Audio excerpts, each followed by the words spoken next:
The only thing worse than cheating in a relationship. Let me start with something that might make you uncomfortable.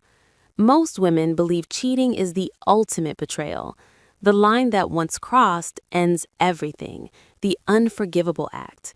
And yes, cheating hurts. It fractures trust. It humiliates. It shakes your sense of reality.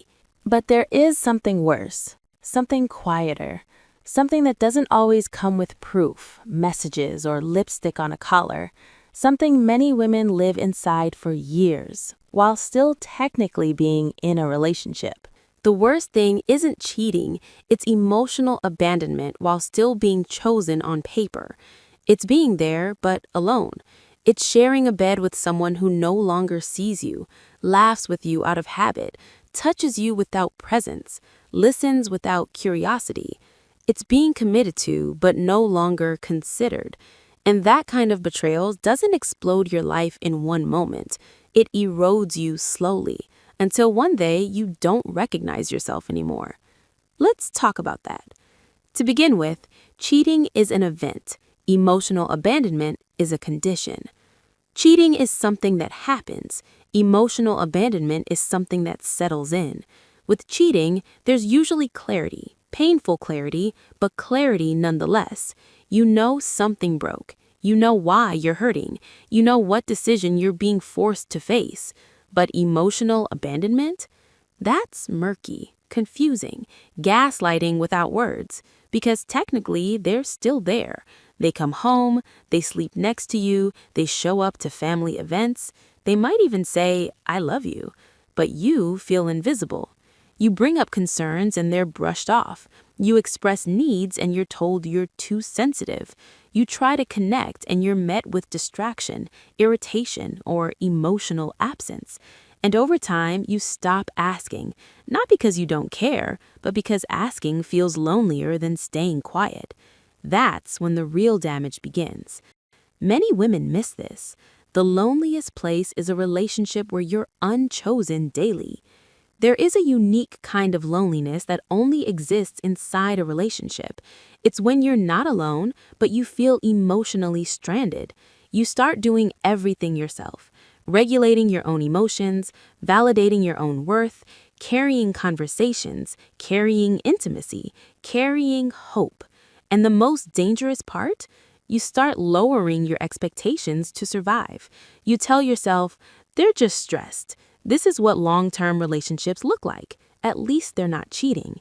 Maybe I'm asking for too much. And slowly, your standards shrink. Your voice softens. Your needs feel inconvenient, even to you. Cheating might make you angry, but emotional abandonment makes you small. If this is making sense so far, like this video so conversations like this reach women who feel alone in silence. Subscribe if you value honest, emotionally intelligent discussions about relationships. Also, leave a comment saying, I see myself, if this resonates with you. Now let's continue because this part is important. Emotional abandonment teaches women to doubt their inner compass. One of the most destructive effects of emotional abandonment is what it does to your inner compass. You feel something is wrong, but you're told everything is fine. You feel disconnected, but you're told you're overthinking. You feel unwanted, but you're told you're being dramatic. So eventually, you stop trusting yourself. You start questioning your own emotional intelligence, the very thing that once made you strong. This is why emotional abandonment is worse than cheating. Cheating breaks trust with them. Emotional abandonment breaks trust with yourself. And rebuilding self-trust takes far longer than forgiving an affair. Every mature woman ought to know that being chosen halfway is more damaging than being rejected fully. Here's a truth many women don't want to face.